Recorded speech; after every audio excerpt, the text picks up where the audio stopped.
Hello and welcome to Supreme Commander Forge Alliance Forever. We're on the ladder with ThomasHiatt and BRS DCC C97. Aeon for BRS and UEF for Thomas. Generally considered not a great map for UEF, because their T2 land option ain't so hot, and their T2 Navy is not generally preferred. And those are pretty big options. Aeon, on the other hand, has some very nice options. Well, it has the cheaper T2 land option with the Blaze. It has hover flak as well to go along with that.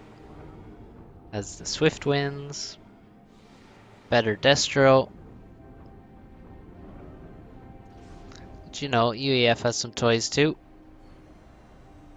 Those nice gunships. The transport option, which is almost never used. The T2 land option of Riptides, not ideal. Quite expensive. And you really want less expensive units to raid. Also, I believe a bit slower. Not sure about that actually. Should probably know that. Anyway, build order. ThomasHiatt has made 4 P-gens, 1 before his mixes, and then 3 after his Hydro. And see, this is pretty optimized build order. BRS is just slightly slower. He didn't build a P-gen before.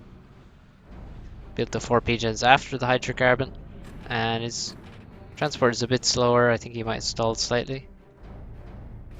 Now, which way are these guys going to drop? So, see them mirroring each other here. A scout goes overhead. Should send a scout ahead of your transport so you know whether you're actually in a fight for the island or whether you have an island for free. And BRS is not scouting. Instead, he's gone for a bomber. So he's going to try and make sure he wins this. Anyway, Thomas has gone for 2 scouts, so he scouted both sides at the start. And now he's gone for a bomber. He has no interceptor at all. Now we have an interceptor for both players. Slightly faster inti for BRS. So he's just sending all of his build power here. You should also split your build power so that they don't all die to one bomb.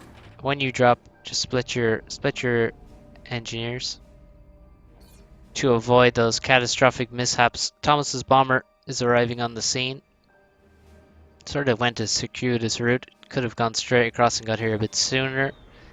Did know that this was the place being dropped. Kills 1 engineer and an Aurora, and it gets taken out. So well defended by BRS, sending all of his air support here. This bomber was here to also kill whatever Thomas dropped, just to ensure he gets the island. Thomas on the other side takes the island without much trouble, builds some tanks, 3 factories just in case. He should now send tanks to spread out across the island and also redrop with his transport. That's what he's doing. You can see the transport on the move here. BRS should also make use of his transport to expand faster here. Also, he could try a proxy, but it's not likely to work building a proxy here now because well, there's 3 transports or 3 factories up and also some tanks out. This bomber, back when bombers had radar, they would just sit up and just instantly bomb something as it dropped in radar range. It was always a lot of fun when it happened to you. Doesn't happen so much anymore because they have to drop in vision range or have a scout nearby. So Thomas using his transport to drop a bit faster. Now he should be expecting Aurora to come across this water. It's one of the reasons dropping on this side, I think, as the bottom player, as Aeon is pretty nice because you can quickly get a Aurora. Same for Seraphim, could quickly make Zuis and harass your opponent's primary expansion, as opposed to dropping across this way where you don't have much to raid except like this island. Thomas could grab these mechs a bit faster, but you know, we can all be better. T2 land starting for Thomas. He's going T2 land here in his expansion. You definitely don't want to be making the HQ at home and then making a sport factory over here. It just takes too long, inefficient. You don't really need. I mean, it's slightly safer to have the HQ at home, but you shouldn't be losing your HQ here if you're making it here. So he's making the HQ in the expansion. We have a drop looking to nab some mexes.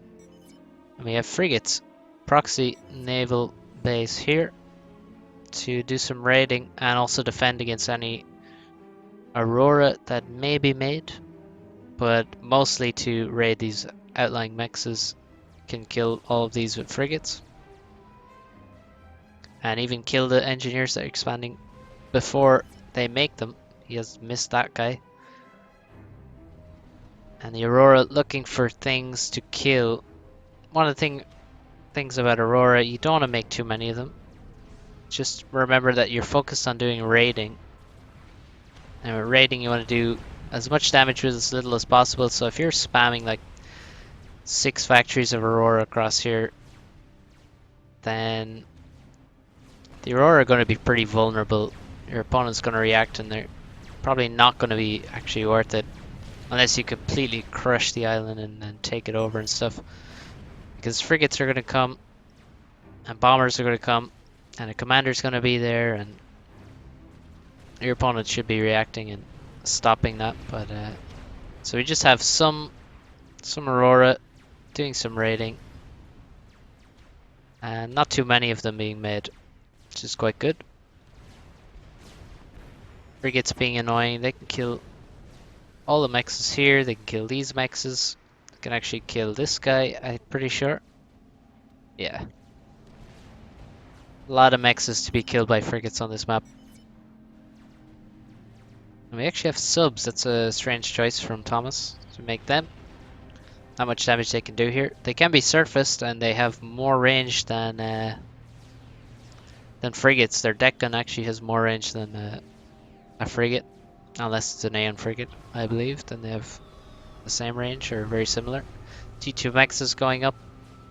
And prophylactic arties to defend against any drops that may come onto this island. Probably a better choice than making PDs, although PDs is another option for defending these drops here. Or having bombers waiting. And we looks like we have a drop planned. Some T1. Oh, he's picking up a lot of scouts, so that's not too useful. Dropping arties here would be really good for him. You can see we have 4 T2 mexes. Now we have the Riptides. I was saying they're not that good of an option in comparison to other T2 land options, but they are still an option. The commander has gun, range gun, and sensor. So, ooh, 2 Riptides just got popped. One of the other problems with Riptides, well, relating to their cost, is overcharge hurts even more. 360 mass, so they're one of the most expensive T2 units, up there with Il Chevaux. Oh my god, look at this raid with a Aurora onto the main base, killing a mex. I really hope that wasn't upgrading, but it could well have been. So we have a lot of T2 mechs here already. I really hope for Thomas's sake that wasn't upgrading. So yeah, Riptides suffer more against the overcharge. Each overcharge is going to do more damage because of their cost. And the ACU actually, there's a lot of Riptides coming after him. 8 Riptides. Oh, he's given an attack order. The overcharges are coming in. And BRS is just vetting off this. And the gunship's also helping him out. And he defends. He has 2 vets now. Still damage being done. You can see dead mexes raided by frigates. The Riptides haven't been super successful right now. He's invested a lot in them and have mostly just been overcharged. Good choice by BRS to go for the range and also sensors. But now we have a Destro coming after this commander. Now, that is one thing you definitely do not want to get overcharged by this Aeon gun comp. 2250 mass in a Destro. You do not want that guy to get overcharged. We have a lot of T2 with shields and flak mixed in. And they're going to run over this island. He could kill potentially everything here. The commander's in the water upgrading T2. He doesn't have gun. And this commander can't even stop this number of units. There's so many. Oh, it would also be nice is some Aeon scouts. They also hover. The only land scouts that hover. It would be very nice to have them. You can see the range is far greater than the gun range. The vision range is far less than the gun range, so gotta remember to mix in scouts even at T2 stage. And especially for Aeon, they have the nice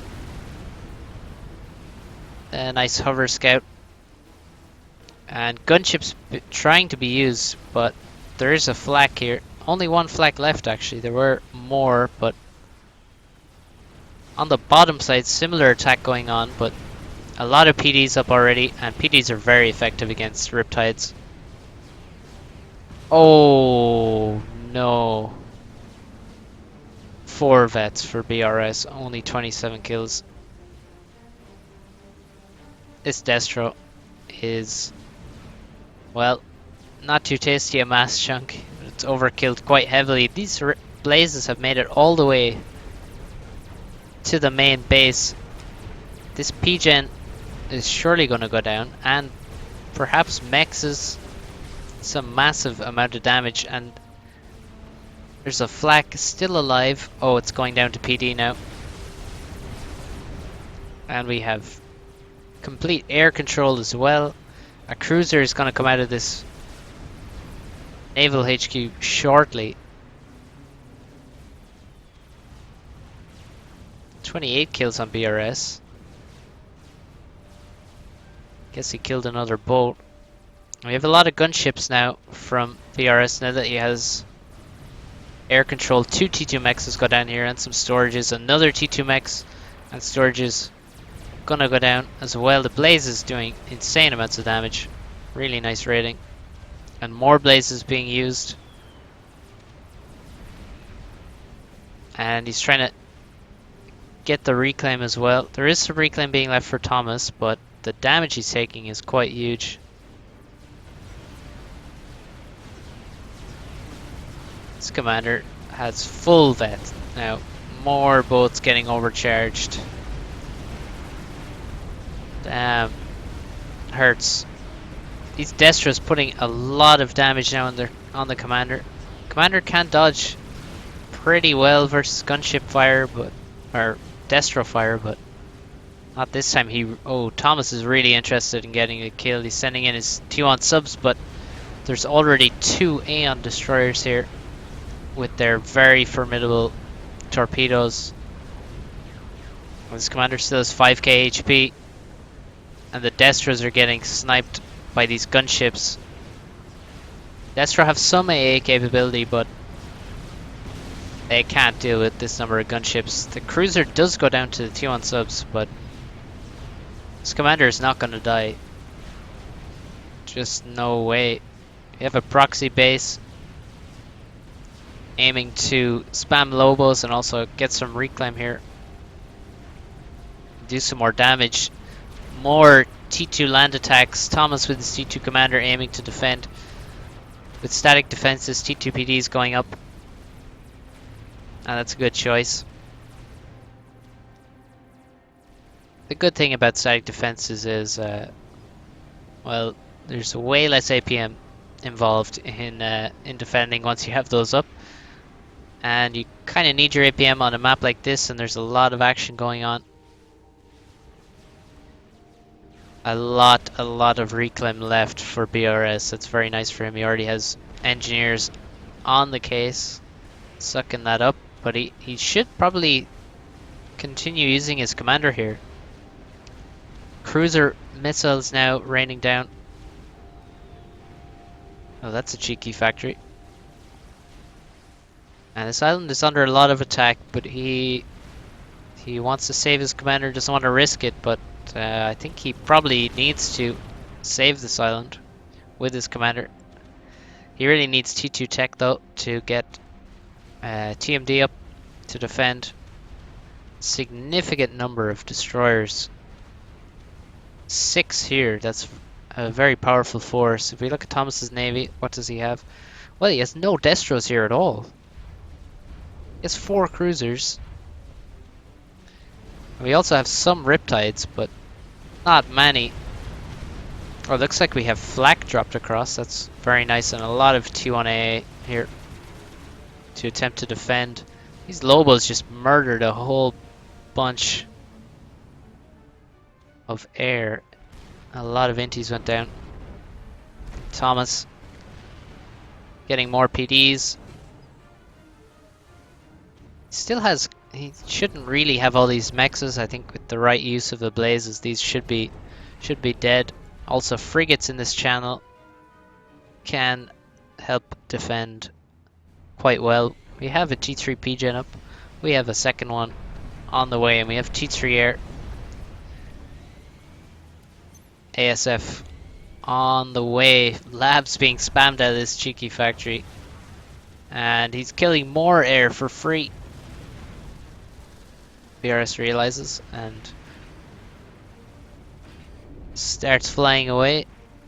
Very, very similar total mass, very similar score, but Thomas has the income lead.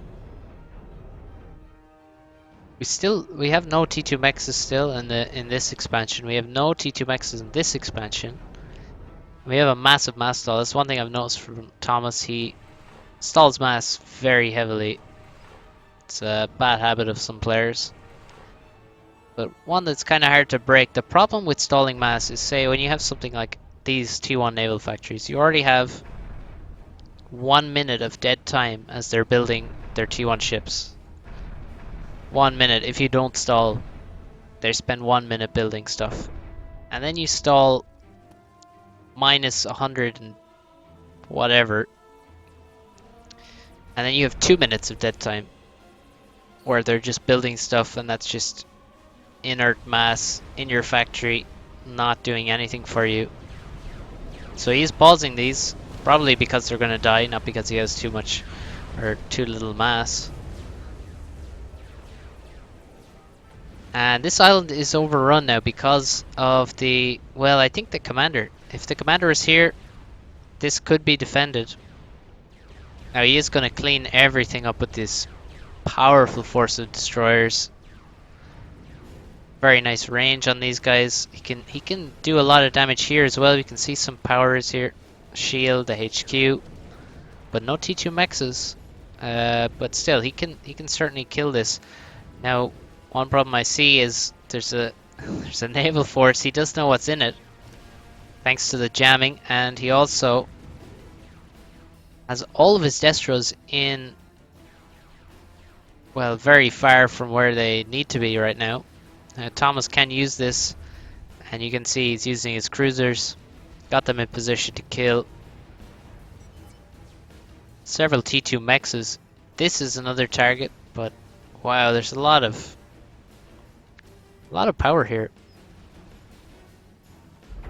The gun for Thomas, he can make it quite quickly on his T2 commander. He sees there's a large force coming, and he doesn't have any defenses. He's also making the shield now, but he has very little mass to use, and so he may not be able to make that in time. We have ASF coming in to clean up these interceptors. They're actually taking quite a lot of damage from the inties, and now he retreats to the cruisers, hoping to get free damage on them. Free damage on the inties. Oh. All of these mexes are upgrading now. It's another thing that's going to go a lot slower when you're stalling a lot of mass. Thomas cancels his shield upgrade and he doesn't have storage. Where is he even building the storage? He can't overcharge these things and he's just running to the water, sacrificing these fresh T2 mexes. There's only one T1 PD left and it's now dead. These mexes going down with it.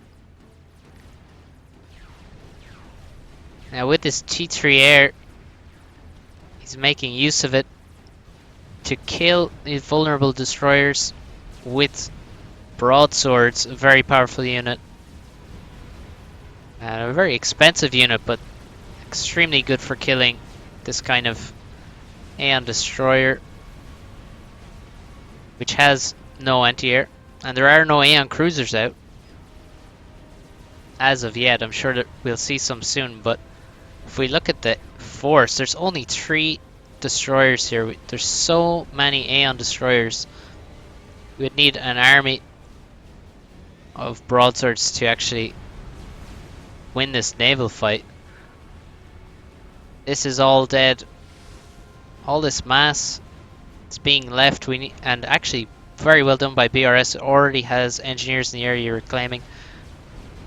You have a colony erected for Thomas on BRS's island, and BRS shouldn't have allowed this to happen, but well done Thomas for actually taking over. There's a lot of mass here for him to grab as well. Now the T1 Navy being sent in, but it's really sent in, it's just going to die. Even just the torps would kill all of these frigates and certainly the submarines very quickly. You can see them dropping.